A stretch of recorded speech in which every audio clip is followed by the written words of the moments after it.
দর্শক স্বাগত ৩ মিনিটের খবরে। বাংলাদেশে সফররত জাতিসংঘ মহাসচিব আন্তোনিও গুতেরেসের সঙ্গে বৈঠকে বসছে বিএনপি। শনিবার দুপুরে দলটির একটি প্রতিনিধি দল আন্তোনিও গুতেরেসের সঙ্গে বৈঠকে বসেন। বিএনপির মিডিয়া সেলের সদস্য সাজরুল কবির খান এ তথ্য জানিয়েছেন। আন্তোনিও গুতেরেসের সঙ্গে বৈঠকে বিএনপি মহাসচিব মির্জা ফখরুল ইসলাম আলমগীর সহ দলের অন্য প্রতিনিধিরা অংশ নিচ্ছেন। প্রধান উপদেষ্টা ডক্টর মোহাম্মদ ইউনূসের আমন্ত্রণে ৪ দিনের সফরে বাংলাদেশে এসেছেন জাতিসংঘের মহাসচিব। শুক্রবার সকালে তিনি প্রধান উপদেষ্টার সঙ্গে তার কার্যালয়ে সাক্ষাৎ করেন। পরে বিকেলে তারা কক্সবাজারে রোহিঙ্গা শরণার্থী ক্যাম্প পরিদর্শন শেষে তাদের সঙ্গে ইফতার করেন। বাংলাদেশ প্রকৌশল বিশ্ববিদ্যালয়ের শিক্ষার্থী আবরার ফাহাদ হত্যা মামলায় রবিবার হাইকোর্টে রায় হওয়ার কথা রয়েছে। বিচারপতি এ.কে.এম. আসাদুজ্জামান ও বিচারপতি সৈয়দ এনায়েত হোসেনের হাইকোর্ট বেঞ্চ রায়ের জন্য এদিন ধার্য করেছেন। এর আগে আবরার ফাহাদ হত্যা মামলায় ডেথ রেফারেন্স ও আসামিদের আপিলের উপর ২৪ ফেব্রুয়ারি শুনানি শেষ করে রায়ের জন্য অপেক্ষমান রাখা হয়। ২০১৯ সালের ৭ অক্টোবর বুয়েটের দ্বিতীয় বর্ষের ছাত্র আবরার ফাহাদকে ছাত্রলীগের একদল নেতাকর্মী পিটিয়ে হত্যা করেন। হত্যাকাণ্ডে জড়িত থাকার দায়ে ২০২১ সালের ৮ ডিসেম্বর বুয়েটের ২০ শিক্ষার্থীকে মৃত্যুদণ্ড ও ৫ শিক্ষার্থীকে যাবজ্জীবন কারাদণ্ড দেন বিচারিক আদালত। নিম্ন আদালতের রায় খতিয়ে দেখতে ডেথ রেফারেন্স হিসেবে ২০২২ সালের ৬ জানুয়ারি মামলার নথি হাইকোর্টে পৌঁছায়। গত বছরের ২৮ নভেম্বর হাইকোর্ট বেঞ্চে এ বিষয়ে শুনানি শুরু হয়।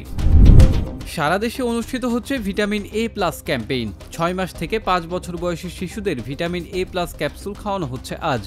তবে অসুস্থ শিশুদের এই ক্যাপসুল খাওয়ানো যাবে না।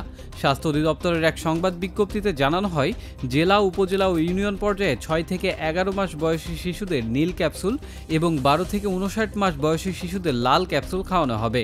ভিটামিন এ প্লাস ক্যাম্পেইনের মাধ্যমে বছরে ২ বার ৯৮% শিশুকে ভিটামিন এ খাওয়ানো হয়। এতে ভিটামিন এ অভাবজনিত অন্ধত্বের হার দেশে ১% নিচে কমে এসেছে এবং শিশু মৃত্যুর হারও কমেছে।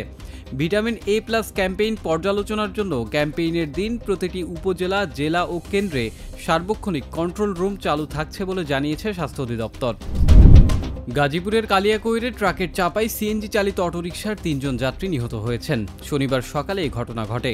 বিষয়টি নিশ্চিত করেছেন কালিয়াকৈর থানার ভারপ্রাপ্ত কর্মকর্তা রিয়াদ মাহমুদ। তিনি বলেন, শনিবার সকালে উপজেলার চাপাইর ইউনিয়নের নামাশুলা এলাকায় ফুলবাড়িয়াগামী একটি ট্রাকের সঙ্গে গাজীপুরগামী সিএনজি চালিত অটোরিকশার সংঘর্ষ হয়। এতে ঘটনাস্থলে এক নারী ও ২ জন পুরুষ নিহত হয়েছেন। নিহতরা সবাই অটোরিকশার যাত্রী ছিলেন। খবর পেয়ে পুলিশ ঘটনাস্থলে গিয়ে নিহতদের মরদেহ উদ্ধার করে। এই ঘটনায় ট্রাকটি জব্দ করা হয়েছে। বিশ্বের ৪৩টি দেশ থেকে যুক্তরাষ্ট্রে যাওয়ার উপর নানা মাত্রায় ভ্রমণ নিষেধাজ্ঞা দেওয়ার পরিকল্পনা করছে ট্রাম্প প্রশাসন।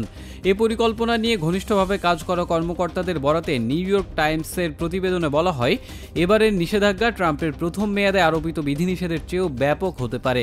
এই দেশগুলোকে ৩ ভাগে বিভক্ত করা হয়েছে। এর মধ্যে প্রথম ভাগের দেশগুলোর উপর সম্পূর্ণ ভ্রমণ নিষেধাজ্ঞা, দ্বিতীয় ভাগের দেশগুলোর উপর নতুন ভিসা দেওয়া বন্ধ ও তৃতীয় ধাপের দেশগুলোকে ৬০ দিনের সময় দেওয়া হবে ট্রাম্প প্রশাসনের উদ্বেগ দূর করতে। এতক্ষণ সঙ্গে থাকার জন্য ধন্যবাদ।